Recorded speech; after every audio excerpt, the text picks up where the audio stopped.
اس زکوٰۃ کو نکال کے دیں گے کہاں؟ تو اللہ تبارک و تعالی نے سورہ توبہ میں اس کے مدات بیان کیے ہیں. فرمایا کہ انما الصدقات، یہاں صدقات سے مراد زکوٰۃ ہے، کہ زیادہ تر قرآن میں صدقہ زکوٰۃ کے لیے بھی استعمال ہوا ہے، اور صدقہ نفل صدقے کے لیے بھی استعمال ہوا ہے. تو فرمایا کہ انما الصدقات، زکوٰۃ کس کس کے لیے؟ للفقراء، فقیر کے لیے، والمساکین، مسکین کے لیے، والعاملین علیہا، ان لوگوں کے لیے جو زکوٰۃ کلیکٹ کرتے ہیں. یعنی شریعت اسلامیہ ہو، حکومت ہو، تو حکومت زکوٰۃ لینے کے لیے جاب پر رکھے گی اور ان کو بھیجے گی کہ فلاں جگہ زکوٰۃ ہے، فلاں جگہ فلاں مالدار کے پاس جاؤ، فلاں کیا ہے کھیتی رکھنے والے کے پاس جاؤ، اس کو کیا ہے دیکھو اور کتنی زکوٰۃ ہے وہ لے کے آؤ. تو وہ اگرچہ مالدار کیوں نہ ہو، لیکن اس کی تنخواہ کا پیسہ زکوٰۃ سے نکالا جا سکتا ہے. یعنی گورنمنٹ کے وہ افراد جو یہاں پر اب تو نہیں ہیں، لیکن اللہ کے رسول صلی اللہ علیہ وسلم کے زمانے میں یہاں جہاں شریعت اسلامیہ، حکومت اسلامیہ ہے، وہاں یہ چیز ہے کہ اگر زکوٰۃ کلیکٹ کرنے کا نظام قائم ہو تو ان کی تنخواہ بھی زکوٰۃ کے پیسے میں سے نکالی جا سکتی ہے. اسی لیے فرمایا کہ والعاملین علیہا والمؤلفۃ قلوب، اور وہ لوگ جن کے دل نرم کرنے کے لیے، یعنی جو اسلام سے متاثر ہوں، آپ اور دیں گے انہیں، معاشی اعتبار سے مضبوط کریں گے تو وہ پختہ اسلام میں آ جائیں گے. ایسا ہے معاملہ تو ان کو بھی دے سکتے ہیں. یا اسلام میں تو آ چکے لیکن ڈر ہے کہ فقر و فاقے کی وجہ سے دوبارہ چلے جائیں گے، تو آپ ان کے لیے زکوٰۃ کا استعمال کر کے، ان کے لیے گھر ہے، ان کی ضرورت کی چیزیں ہیں، وہ لے کے انہیں پختہ کرنا ہے تو ان کے لیے بھی استعمال کر سکتے ہیں. یہ پورے وہ لوگ جو اسلام کی طرف تو اپنا رجحان رکھتے ہیں، اپنی دل اپنا آ کر خیال تو رکھتے ہیں، اپنا پسند تو رکھتے ہیں، لیکن دنیا کے کچھ وجوہات کی وجہ سے آنا نہیں چاہتے، تو وہ پورے مؤلفۃ القلوب ہیں. والمؤلفۃ قلوبہم. پھر فرمایا کہ وہ خر رقاب، گردن چھڑانے میں، غلاموں کو آزاد کرنے میں. آج تو غلام نہیں ہے.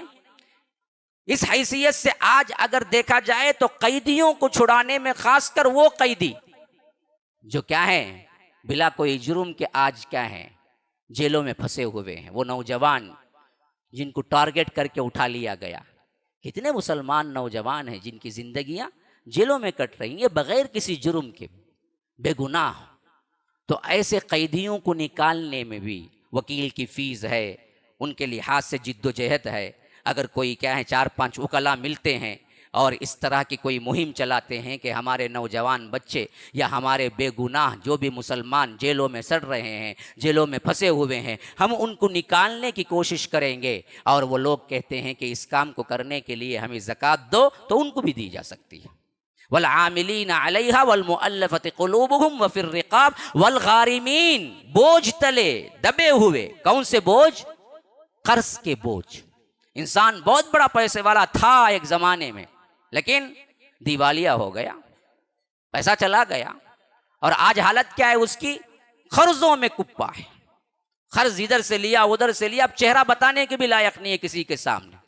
اب ایسے شخص کو کوئی کیا ہے اپنی زکوٰۃ دینا چاہتا ہے دے سکتا، باوجود وہ کھاتے پیتے گھرانے کا ہوگا، باوجود دیکھنے میں معلوم ہوگا کہ اچھا کیا ہے متوسط گھرانے کا ہے، لیکن اندر کا معاملہ اس کو معلوم ہوگا کہ قرض کے بوجھ تلے وہ کہاں پھنسا ہوا ہے، لوگوں کو کیا ہے سر دکھانے کے بھی لائق نہیں ہے، چھپتا پھرتا ہے. اب ایسے کو کوئی بندہ کیا ہے اپنی زکوٰۃ لے جا کے دیتا ہے تو بالکل صحیح ہے، ایسے لوگوں کو ہی دینا چاہیے. جو منگتے پھرنے والے پیشہ ور بھکاری ہیں، ان کو تو کہیں سے بھی مل جاتا ہے. اصل مسائل یہ سالو کرنا ہے جو معاشرے کے سب سے اہم ترین مسائل بنے ہوئے ہیں. آج کتنے ہیں، کرونا میں تو میں خود ذاتی اعتبار سے کئیوں کو جانتا ہوں جن کی حالتیں ماشاءاللہ بہت اچھی تھی. کرونا سے پہلے کھاتے پیتے گھرانے کے تھے، جاب اچھا تھا، 50,000 کا، 40,000 کا، 30,000 کا، IT فیلڈ میں تھے یا کوئی اور فیلڈ میں تھے. کمپنیاں ان کے لیے بہت اچھی طرح سے کیا ہے ان کے لیے انتظامات کی تھی. لیکن اس کرونا کی وجہ سے، مہاماری کی وجہ سے حالت یہ ہے کہ آج گھر میں چولہا نہیں جلتا، یا کھانا پکتا بھی ہے تو قرض لے کے پکاتے ہیں. اور سفید پوشی ایسی ہے کہ وہ مانگ کر کیا نہیں کر سکتے، لے بھی نہیں سکتے. شرم آڑے آ رہی ہے، لگ لپٹ کے نہیں مانگتے، کیونکہ انہوں نے پہلے مانگا ہی نہیں کبھی۔ پیشور بھکاری ہے تو آپ کا شرٹ پکڑ لے گا، پیچھے پیچھے بھاگ کے بھی آئے گا، 10-5 روپیے دیں گے تو وہ آپ کے لیے سجدہ کرنے کے لیے بھی تیار ہو جائے گا۔ یہ تو پیشور بھکاریوں کا مسئلہ ہے۔ لیکن جو سفید پوش ہیں وہ کبھی کسی سے بولتے بھی نہیں ہیں۔ ایسی حالتوں میں آج ہمارے لیے ضروری ہے کہ تم اپنے نام کے لیے، نمود کے لیے بڑے بڑے بورڈ لگا کر تقسیم کرنے کے بجائے اپنے رشتہ داروں میں دیکھو کہ کون ہے جو واقعتاً کمزور ہے، یا جس کے گھر میں کیا ہے، پریشانیاں ہیں، قرض کے بوجھ تلے دبا ہوا ہے، صورت دکھانے کے قابل نہیں ہے، مسجد آنا چھوڑ دیا ہے، وجہ صرف یہ کہ وہاں پر قرض دار ہیں، پوچھیں گے۔ ایسے سے آپ مل کو پوچھو کتنا بے قرض ہے، کہا کہ 50,000۔ چلو بھائی آج میری زکوٰۃ کیا ہے، 50,000 کی ہے، میں کل زکوٰۃ تمہیں دے دیتا ہوں، قرض سے چھٹکارا پا لو، مسئلہ ختم۔ بہترین طریقہ ہے۔ یہ 50,000 کو ٹکڑے ٹکڑے کر کے چند لنگیاں لے کے رکھ لیے، چند ساڑیاں لے کے رکھ لیے، چند چیزیں لے کے رکھ لیے، چند کٹس بنا لیے، پھر اس کے بعد بڑے دھوم دھام سے نام بورڈ لگا کہ میں زکوٰۃ دے رہا ہوں، زکوٰۃ دے رہا ہوں، زکوٰۃ دے رہا ہوں، پورا ڈھنڈورا پیٹنے سے بہتر یہ ہے کہ آپ اس طرح خاموشی کے ساتھ کسی کی زندگی بنا دیں، کل کی کل زکوٰۃ وہیں لگا دیں، مسئلہ ختم ہو گئے۔ والغارمین، پھر اس کے بعد نمبر آتا ہے وفی سبیل اللہ، اللہ کی راہ میں۔ اس میں علماء کا اختلاف ہے کہ اللہ کی راہ میں کیا عموماً ہے کہ ہر نیک کام میں دے سکتے ہیں زکوٰۃ؟ اس میں صحیح تر بات یہ ہے کہ نہ، اگر اللہ کی راہ میں ہر نیک کام میں دے سکتے تھے تو پھر اوپر اتنے الگ الگ مدات کیوں بیان ہوئے؟ سبھی تو نیکی کی کام تھے۔ تو اسی واسطے علماء کہتے ہیں اس میں صرف اور صرف 2 چیزیں آتی ہیں۔ ایک جہاد فی سبیل اللہ، اللہ کے راہ میں ہے تو جہاد کے لیے دے سکتے ہیں زکوٰۃ، اور دوسرا اسلام کی نشر و اشاعت کے لیے جو چیز آپ کر رہے ہیں، مراکز، مدارس، کتابیں، یا اسی طرح کا کوئی اور شعبہ جو اسلام کی دعوتی مراحل کے لیے کام ہو رہا ہے، تو وہ بھی فی سبیل اللہ کے اندر آتے ہیں، ان کو بھی زکوٰۃ دے سکتے ہیں۔ رہا اس کے علاوہ کوئی خاص نیکی کا کام، اس کے لیے زکوٰۃ نہیں ہے، اس کے لیے آپ الگ سے دیں گے، وہ ڈونیشن کے طور پہ ہوگا، زکوٰۃ کے طور پر نہیں ہوگا۔ مثلاً بعض لوگ سمجھتے کہ یہ کوئی مائنارٹی ہاسپٹل ہے، یا کوئی آ کر صرف خدمت خلق کے لیے ہاسپٹل کھولا ہے، نامنل فیس رکھ کے، اب ایسی ہاسپٹل کو آپ زکوٰۃ دے سکتے ہیں؟ نہیں، وہ ایک نیکی کا کام ہے، آپ اپنا ڈونیشن دیں، زکوٰۃ نہیں ہے۔ زکوٰۃ ان کے لیے ہوگا جو اسلام کی نشر و اشاعت کے لیے کام کریں گے، یا جہاد فی سبیل اللہ کے لیے ہوگا۔ وابن السبیل، آخری میں فرمایا مسافر کے لیے۔ کیوں؟ سفر میں آیا ہے، مال و دولت لٹ گئی، کوئی چیز ہاتھ نہیں آئی، پریشان ہے، اپنے جگہ وہ بہت بڑا مالدار ہے، لیکن یہاں پر وہ اب فقیر ہے، تو ایسے مسافر کو بھی دے سکتے ہیں، خواہ وہ اپنی بستی میں مالدار کیوں نہ ہو، مسافر کو دے سکتے ہیں زکوٰۃ، جبکہ اسے ضرورت پڑ جائے، مال لوٹ لیا گیا، ڈاکہ پڑ گیا، فقیر بن گیا، اب آ کے اعلان ہو رہا ہے کہ بھائی یہ مسافر ہے، اپنی جگہ بڑا پیسے والا ہے، لیکن اب اس وقت ضرورت مند ہے۔ تو یہ 8 مدات ہیں پورے کے پورے، جو ایک ہی آیت میں اللہ نے ذکر کی سورہ توبہ کے اندر، انما الصدقات للفقراء والمساکین والعاملین علیہا والمؤلفۃ قلوب وفی الرقاب والغارمین وفی سبیل اللہ وابن السبیل۔ ابھی اس میں اصول سمجھ لیجئے کہ ان 8 میں خرچہ کرنا ضروری نہیں ہے، 8 میں سے کسی ایک میں خرچہ کر سکتے ہیں۔ بعض لوگ یہ سمجھتے کہ 8 میں اپنا پیسہ تقسیم کر کے دینا، ایسا نہیں ہے، 8 میں سے کسی ایک میں بھی آپ پوری کی پوری زکوٰۃ دے سکتے ہیں۔ اور للفقراء اور مساکین میں آپ یاد رکھ لیجئے ذہن میں اچھی طرح، فقیر وہ ہے جس کے پاس کوئی شے نہیں ہے، جاب لیس کوئی بندہ ہے، گھر فاقے میں پڑا ہوا ہے، چلتا نہیں ہے، پیسہ کمائی ہی نہیں ہے ذریعہ، وہ فقیر ہے۔ مسکین وہ ہے جس کی آمدنی تو ہے لیکن اخراجات زیادہ ہیں، وہ مسکین ہے۔ 10,000 نوکری پہ ہے لیکن ہر مہینے کا خرچہ 15,000 ہے، تو 5,000 وہ ہمیشہ قرض لے رہا ہے یا تنگی میں گزار رہا، وہ مسکین ہے۔ تو اللہ تبارک و تعالی نے سب سے پہلے ان دو افراد کو رکھا کہ زکوٰۃ کے مستحقین میں للفقراء والمساکین، دیکھو فقیر کو دو اور مسکین کو دو۔ تو جو بالکل کوئی شے رکھتا نہیں ہے، فقیر ہے، یاد رکھو ہماری غلط فہمی سب سے اہم ترین ایک ہے، فقیر بولتے ہی وہ پیشہ ور بھکاری ہمارے ذہنوں میں آتا ہے جو آپ نیچے اتریں گے تو پکڑ لیں گے۔ یاد رکھو وہ فقیر ہے نہیں، وہ پیشہ ور بھکاری ہے، بھکاری بھکاری اور ہے، فقیر اور ہے، یاد رکھیے، بھیک مانگنے والا اور ہے، فقیر اور ہے۔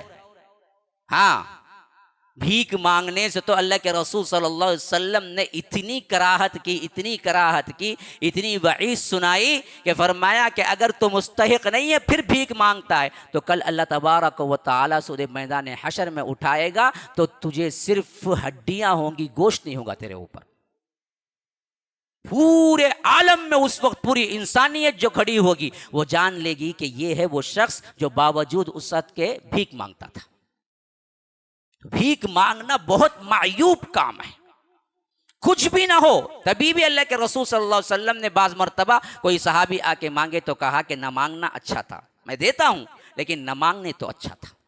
ایک مرتبہ اللہ کے رسول نے کچھ دیا، ایک صحابی نے کہا کہ اللہ کے رسول اور دیجئے، اللہ کے رسول نے اور دیا، پھر کہا کہ اور دیجئے تو اللہ کے رسول نے اور دے دیا، پھر وہ واپس پلٹ کے جانے لگے تو اللہ کے رسول صلی اللہ علیہ وسلم نے فرمایا کہ سنو، یہ تم جو لے کے جا رہے ہو اس سے بہتر ہے کہ دینے والا اوپر کا ہاتھ ہو، لینے والا نیچے کا ہاتھ نہ ہو۔ اگر تم نہ مانگتے اور اللہ پر اعتماد کرتے تو اللہ کسی اور ذریعے سے تمہیں دے دیتا۔ مانگنے سے بچو، سوال کرنے سے بچو۔ ہاں، بعض صحابہ کو تو اللہ کے رسول نے خصوصی تربیت دی کہ دیکھو زندگی میں کبھی کسی سے سوال نہ کرنا، کچھ بھی پڑ جائے خود کرنا، سوال نہ کرنا۔ یہ خاص صحابہ اللہ کے رسول کے جو تھے ان سے لیا تھا یہ معاہدہ۔ ہاں، اسی میں حضرت معاذ ہیں۔ ایک مرتبہ ان کی بیچ دریائی سفر میں ان کی لاٹھی گر گئی اور ان کے شاگرد ہزاروں تھے اور وہ چاہتے تھے کہ اٹھا کے دیں، وہ خود سواری پر سے اترے اور اس کو اٹھایا، کہا کہ ہم ہیں، آپ بتا دیتے۔ کہا کہ نہ، اللہ کے رسول نے مجھ سے خاص عہد لیا کہ زندگی میں کبھی کسی سے سوال نہ کرنا، ضرورت کی چیز کا بھی سوال نہ کرنا۔ تو اللہ کے رسول صلی اللہ علیہ وسلم کو سوال سب سے زیادہ نفرت تھی۔ تو یہ پیشہ ور بھکاریوں کا مسئلہ نہیں ہے، فقراء کا۔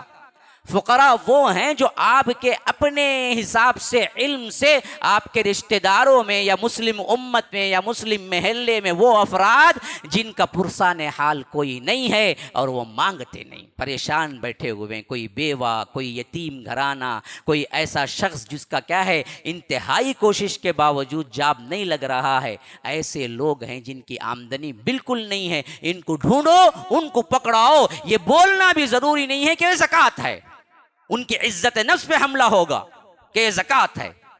آپ کو یہ فرض نہیں کیا گیا کہ آپ کسی کو زکوٰۃ دے رہے ہیں تو یہ بول کے زکوٰۃ دیں کہ یہ زکوٰۃ ہے، بغیر آپ کا اظہار کیے بھی انہیں کیا ہے تحفتاً ایسے دے سکتے ہیں کہ انہیں پتہ ہی نہ چلے کہ آپ نے انہیں زکوٰۃ دیا ہے۔ ہاں، تو اس طرح معاشرے کو آپ بنائیں گے تو یاد رکھو وہ معاشرہ بہت جلد آ سکتا ہے جو عمر بن عبدالعزیز کے زمانے میں آیا کہ زکوٰۃ لے کے نکلنے والا تھا لیکن لینے والا کوئی نہیں تھا۔ السلام علیکم ورحمۃ اللہ وبرکاتہ۔ ہماری مسجد کا سلسلے میں اب بالکل وہ زمانہ قریب آ گیا ہے اللہ کے فضل و کرم سے اوپننگ کا۔ الحمدللہ 20 رمضان جمعہ کو آ رہا ہے اور اس جمعہ کے خطبے سے انشاءاللہ مسجد کی اوپننگ ہے۔ آپ تمام سے التجا ہے کہ آپ سب لوگ جہاں تک ہو سکے اس کو پھیلائیں، کیونکہ اللہ کے فضل و کرم سے مسجد کی تعمیر جس خاکے پر ہوئی ہے اس میں ہم نے ماشاءاللہ کشادہ راہ رکھی ہے، کشادہ جگہ رکھی ہے، اور نیچے کا جو فلور ہے وہ وضو خانہ اور اس کے علاوہ خواتین کا حال ہے۔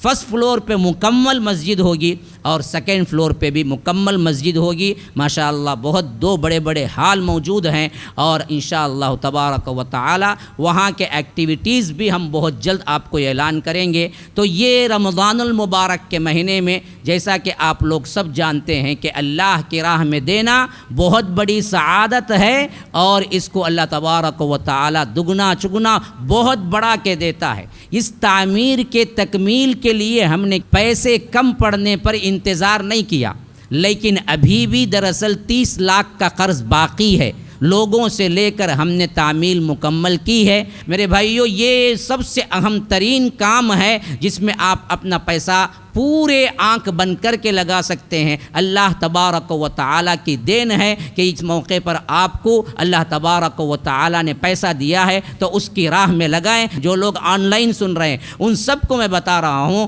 کہ فوری اشد ضرورت اب ہمارے تکمیل تو ہو گئی، لیکن قرض کے اعتبار سے تکمیل کی ہے ہم نے، تو 30 لاکھ روپیے کی ضرورت ہے۔ تو یہ مسجد کے اماؤنٹ کو جو بھی دینا چاہیں وہ ڈونیشن میں سے دیں، یہی صحیح بات ہے۔ تو یہ چیز آپ لوگ ذہنوں میں رکھیں، آج نہیں کل نہیں کبھی بھی لا کے دے سکتے ہیں، آن لائن بھی ٹرانسفر کر سکتے ہیں۔ اللہ تبارک و تعالی ہم سے اس دور میں دین کا کام لے لے۔ اللہ تبارک و تعالی ہماری مغفرت فرمائے۔ والسلام علیکم ورحمۃ اللہ وبرکاتہ۔